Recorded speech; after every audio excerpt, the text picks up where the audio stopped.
स्वागत है आपका फ्री स्टडी यूट्यूब चैनल में। और आज हम एक नहीं, दो नहीं, तीन प्रिंसिपल के बारे में पढ़ने वाले हैं। सबसे पहले हम लोग पढ़ेंगे आप-बाहू प्रिंसिपल के बारे में, उसके बाद हुंड्स रूल, फिर लास्ट में हम लोग पढ़ेंगे पाउली प्रिंसिपल के बारे में। सबसे पहले पढ़ते हैं आप-बाहू प्रिंसिपल। आप-बाहू जी ने इलेक्ट्रॉन भरने के क्रम को लेकर एक सिद्धांत दिया। उस सिद्धांत में ये कहा उन्होंने कि सबसे पहले इलेक्ट्रॉन उस ऑर्बिटल में जाएंगे जिसकी एनर्जी सबसे कम हो। एक बार फिर सुनो, इलेक्ट्रॉन सबसे पहले उस ऑर्बिटल में जाएंगे जिसकी एनर्जी सबसे कम हो। उसके बाद हमारे पास एक डाउट आता है कि हम लोग कैसे पता करें कि किस ऑर्बिटल की एनर्जी कम है, किसकी ज़्यादा है। हमारे पास बहुत सारे ऑर्बिटल हैं, जैसे 1s, 2s, 2p, 3s, 3p, 3d, आपका 4f, ये सारे बहुत सारे ऑर्बिटल हैं। तो हम लोग इसमें कैसे डिफाइन करें कि किसकी एनर्जी कम है, किसकी ज़्यादा है।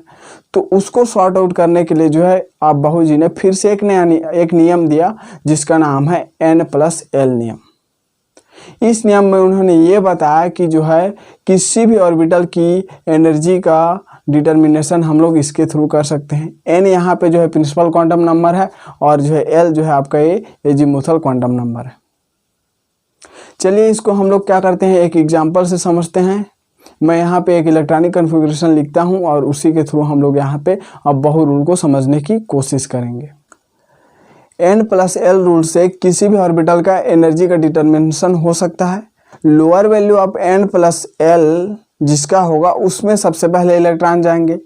अगर जो है किसी दो ऑर्बिटल का n+l वैल्यू समान है तो वहाँ पे आपको जो है देखना होगा कि जिसका वैल्यू n का वैल्यू जिसमें कम है उसमें जो है क्या करेंगे, इलेक्ट्रॉन को हम लोग क्या करेंगे, फिल कर देंगे। एक इलेक्ट्रॉनिक कन्फिग्रेशन लिखते हैं यहाँ पे 1s, 2s, 2p, 3s, 3p, 4s, 3d और आपका 4p। मैंने बताया कि n+l जो है आपका जो है एनर्जी का डिटर्मिनेशन करते हैं, इससे ऑर्बिटल की एनर्जी का डिटर्मिनेशन करते हैं। तो यहाँ पे n+l रूल हम लोग यहाँ पे अप्लाई करेंगे इस जो है इलेक्ट्रॉनिक कन्फिग्रेशन में और हम लोग इसकी एनर्जी पता करेंगे। यहाँ पे n लिख दे रहा हूँ, यहाँ पे l और यहाँ पे n+l। ठीक है। n जो होता है प्रिंसिपल क्वांटम नंबर, तो प्रिंसिपल क्वांटम नंबर ये जो सामने लिखा है 1, 2, 2, 3, 3, ये सारे क्या है, प्रिंसिपल क्वांटम नंबर है। कितना है, जितना लिखा रहेगा उतना लिख देंगे 1। इस ऑर्बिटल में n का मान कितना होगा, 1, इसमें 2, इसमें भी 2, 3, 3, 4, 3, 4। जो l वैल्यू है, l वैल्यू के लिए यहाँ पे एक छोटा सा चार्ट बना दे रहा हूँ, l वैल्यू लिखकर, l वैल्यू। तो यहाँ पे s ऑर्बिटल के लिए कितना हो जाता है, s ऑर्बिटल के लिए 0, p ऑर्बिटल के लिए 1 और d ऑर्बिटल के लिए 2 और f ऑर्बिटल के लिए 3। तो जो l वैल्यू है इस प्रकार से होते हैं। तो s ऑर्बिटल के लिए कितना होता है, 0, p ऑर्बिटल के लिए 1 और d ऑर्बिटल के लिए 2 और f ऑर्बिटल के लिए 3। तो यहाँ पे देखिए s ऑर्बिटल है तो इसके लिए l वैल्यू कितना हो जाएगा, 0। इसके लिए ये भी s ऑर्बिटल तो इसके लिए क्या हो जाएगा, 0। ये p है तो p के लिए कितना है, 1 और s के लिए फिर 0, फिर p के लिए 1, s के लिए 0, d के लिए कितना है, 2 और p के लिए 1। अब हम लोग n+l रूल के थ्रू अब देख लेते हैं कि किसकी एनर्जी कितनी है। 1 + 0 कितना हो जाएगा, 1, 2 + 0 कितना हो जाएगा, 2, 2 + 1 कितना हो जाएगा, 3, 3 + 0 कितना हो जाएगा, 3, 3 + 1 कितना हो जाएगा, 4, 4 + 0, 4, 3 + 2, 5, 4 + 1, 5। इस तरह से हम लोग पास n+l वैल्यू निकल के आ जाते हैं। अब देखिए ऑर्बिटल की एनर्जी इसमें कैसे जानेंगे। देखिए 1s ऑर्बिटल की एनर्जी क्या, n+l वैल्यू कितना है, 1 है और जो है 2s ऑर्बिटल की n+l वैल्यू जो है 2 है। तो लोअर एनर्जी किसकी हुई, 1s की कंपेयर टू 2s। इस तरह से हम लोग लिख देंगे। फिर देखेंगे 2s और 2p में किसकी एनर्जी कम है, n+l वैल्यू किसकी कम है, तो 2s की, 2s का, तो इस तरह लिख देंगे। इसमें देखिए यहाँ पे कंफ्यूजन क्या है, दोनों की n+l वैल्यू दोनों की समान है। यहाँ पे देखिए n+l वैल्यू 2p और 3s का दोनों का क्या है, बराबर है। तो यहाँ पे ये होता है कि अगर n+l वैल्यू अगर दोनों ऑर्बिटल का बराबर हो तो n का वैल्यू जिसमें कम होगा ऑर्बिटल, उस ऑर्बिटल में इलेक्ट्रॉन फिल होंगे। ठीक, तो यहाँ पे देखिए 2p और 3s, तो 2p और 3s में n का वैल्यू देखो किसका कम है, n का वैल्यू 2p में 2 है और इसमें 3s में 3 है। तो इसमें क्या है, ये जो वैल्यू है कम है ना, n का वैल्यू कम है, तो सबसे पहले इलेक्ट्रॉन इसमें आएंगे, तो इसकी एनर्जी कम हुई 3s की तुलना में, ये हो गया। अब 3s और 3p में देखो तो ये तो डिफरेंस है, तो ये क्या हो जाएगा, सीधा सीधा इस तरह से। अब अगला देखते हैं 3p और 4s, दोनों का फिर से 4 आ गया। तो हम लोग अगर जो है n+l वैल्यू दोनों का बराबर हो जाता है तो उसमें n का मान देखते हैं, तो n का मान किस में कम है, 3p में, तो ये जो है लोअर एनर्जी वाला हो जाएगा। अब जो 4s और 3d की बात करते हैं, तो 4s और 3d में देखेंगे तो इसमें जो है n+l रूल के थ्रू जो है यहाँ पे इसकी 4s का 4 है और जो है 3d का 5 है। तो किसकी कम एनर्जी हुई इसमें, तो 4s की कम एनर्जी हुई, तो इस प्रकार से हम लोग लिख देंगे, इस तरह से आ जाता है।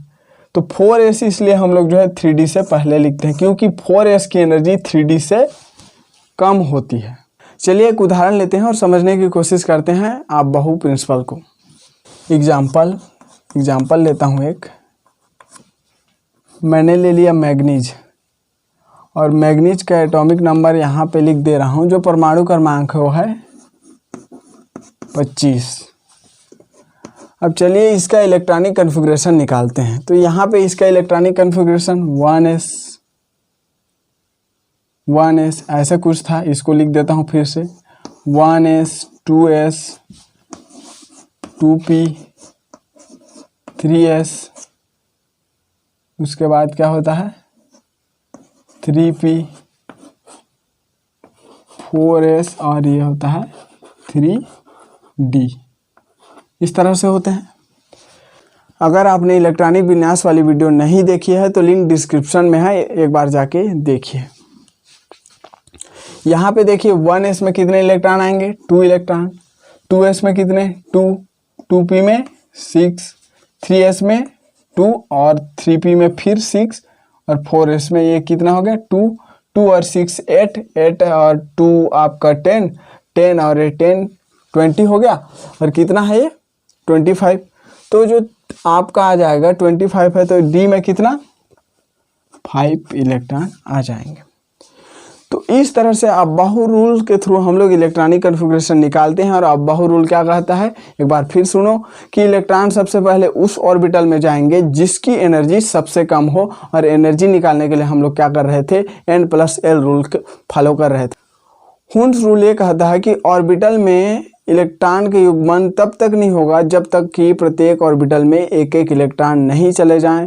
यहाँ पे जो है अब्बाहु रूल भी फॉलो होंगे, जो अब्बाहु रूल के थ्रू जो इलेक्ट्रॉनिक विन्यास निकाल रहे थे वो निकालेंगे, लेकिन यहाँ पे हुंस रूल के थ्रू ऑर्बिटल में इलेक्ट्रॉन भरने के तरीके को जो है समझाया गया है। तो आइए एग्जाम्पल के थ्रू समझते हैं। सबसे पहले यहाँ पे लिखता हूँ 1s, यहाँ पे 2s और यहाँ पे 2px py और pz। आपको पता होगा कि s ऑर्बिटल एक ही ऑर्बिटल होता है, p ऑर्बिटल 3 ऑर्बिटल होते हैं, d जो है 5 ऑर्बिटल होते हैं और f जो है 7 ऑर्बिटल होते हैं। s में 1 ऑर्बिटल, p में 3 ऑर्बिटल, d में आपका 5 ऑर्बिटल और जो है f में 7 ऑर्बिटल होते हैं। और एक ऑर्बिटल में मैक्सिमम 2 इलेक्ट्रॉन रह सकते हैं। ठीक, यहाँ पे देखिए s एक ऑर्बिटल को मैं यहाँ पे क्या कर रहा हूँ, जो s ऑर्बिटल है जो है यहाँ पे मैं लिख देता हूँ बोरान। तो बोरान में कितने इलेक्ट्रॉन होते हैं? 5। Z = 5। 1s में कितने इलेक्ट्रॉन? ये जो है क्या है, 1s में कितने इलेक्ट्रॉन आएंगे? 2 इलेक्ट्रॉन। दूसरा 2s में, इसमें भी 2 इलेक्ट्रॉन। अगला जो इलेक्ट्रॉन जाने वाला है यहाँ पे 2p में। यहाँ तक भी किसी को कोई परेशानी नहीं होगा। उसके बाद बोरान के बाद क्या आता है? कार्बन, जिसकी परमाणु क्रमांक कितनी होती है? 6। इसके लिए भी ऑर्बिटल बना लेते हैं। बड़ा सिंपल ऑर्बिटल बनाने का तरीका। इसमें भी इलेक्ट्रॉन फिल कर देते हैं। तो 1s में कितने इलेक्ट्रॉन? 2 इलेक्ट्रॉन। 2s में कितने इलेक्ट्रॉन? 2 इलेक्ट्रॉन।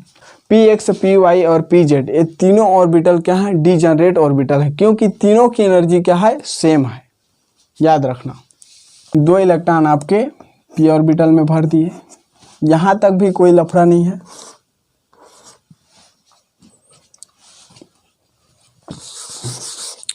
कार्बन का हो गया। अब देखिए नाइट्रोजन। नाइट्रोजन का कितना होता है? Z = जो एटॉमिक नंबर होता है = 7। इलेक्ट्रॉन फिलिंग कर देते हैं। 1s में 2 इलेक्ट्रॉन, 2s में 2 इलेक्ट्रॉन, 2p में 3 इलेक्ट्रॉन। अब देखिए यहाँ पे एक पॉसिबिलिटी आपको बता रहा हूँ कि यहाँ पे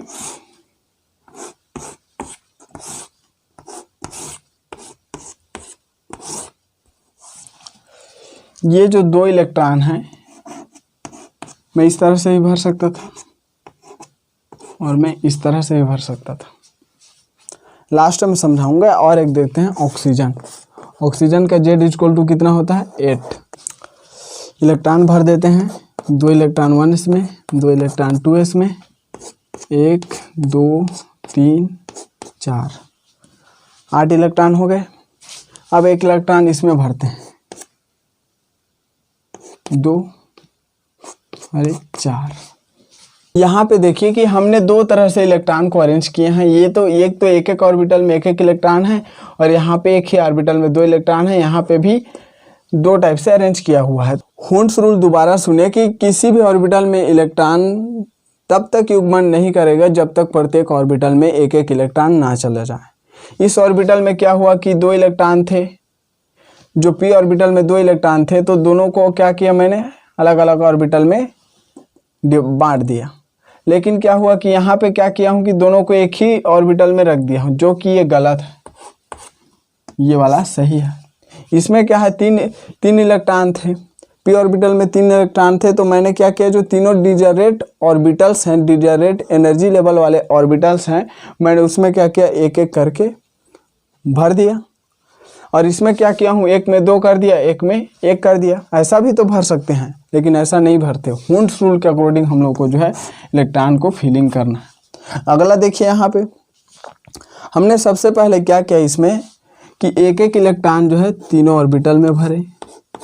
फिर उसके बाद हुंड्स रूल के अकॉर्डिंग हमने क्या किया? जब तीनों ऑर्बिटल भर गए, अगला जो इलेक्ट्रॉन भरना है उसको जो है हम लोग यहाँ पे भर सकते हैं। मैंने क्या किया? इसमें 2 इलेक्ट्रॉन इसमें भरे, 2 इलेक्ट्रॉन फिर इसमें भर दिए।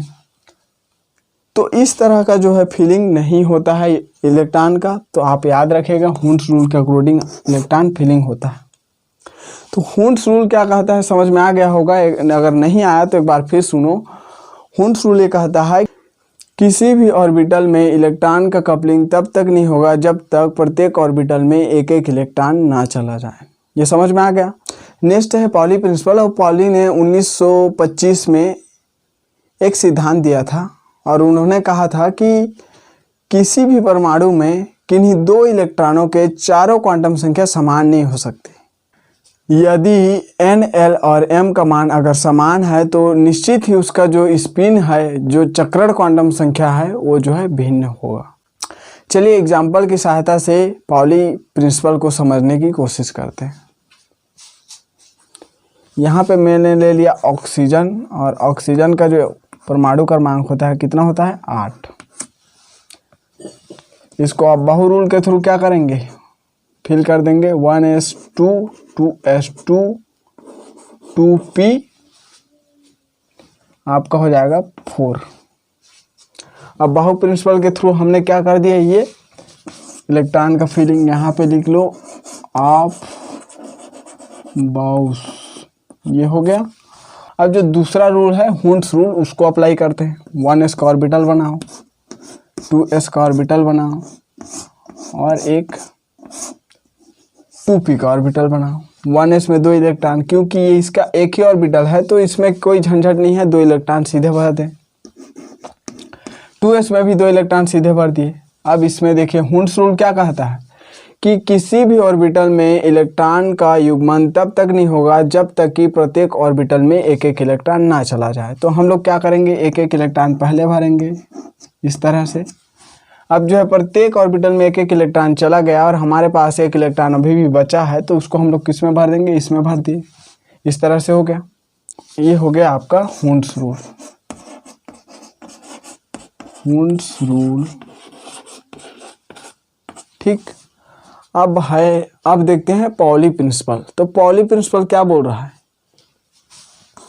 यदि N L व M का मान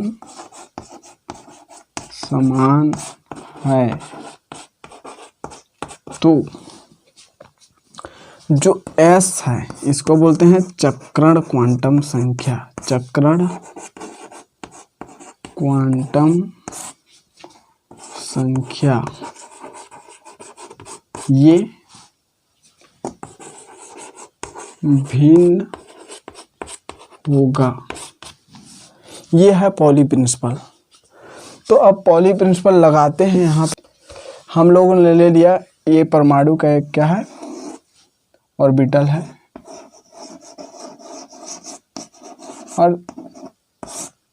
और हमने क्या किया, ये जो 2 इलेक्ट्रॉन है, ठीक है, इसको मैंने अलग से यहाँ पे लिख लिया डिफाइन करने के लिए। इस तरह से है। n का वैल्यू देखेंगे, ये जो है 2p ऑर्बिटल है, x y और ये z, इस तरह से। n का वैल्यू यहाँ पे क्या होगा, इलेक्ट्रॉन का जो चक्रण 2 तरह से होता है, एक जो होता है क्लॉकवाइज और एक होता है एंटी क्लॉकवाइज। तो क्लॉकवाइज के लिए हम लोग क्या करते हैं, प्लस हाफ यूज करते हैं। तो ये जो इलेक्ट्रॉन का चक्रण होता है क्लॉकवाइज होता है, तो इसको जो है प्लस हाफ में, और एक इलेक्ट्रॉन जो होता है वो जो है एंटी क्लॉकवाइज, तो उसको माइनस हाफ में।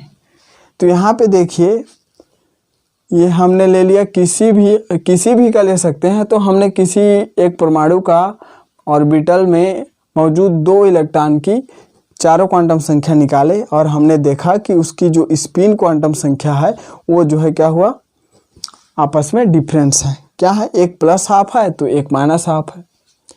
इस तरह से हमने आज कवर किए बाहु प्रिंसिपल, हुंड्स रूल और Pauli principle. Thank you so much for watching.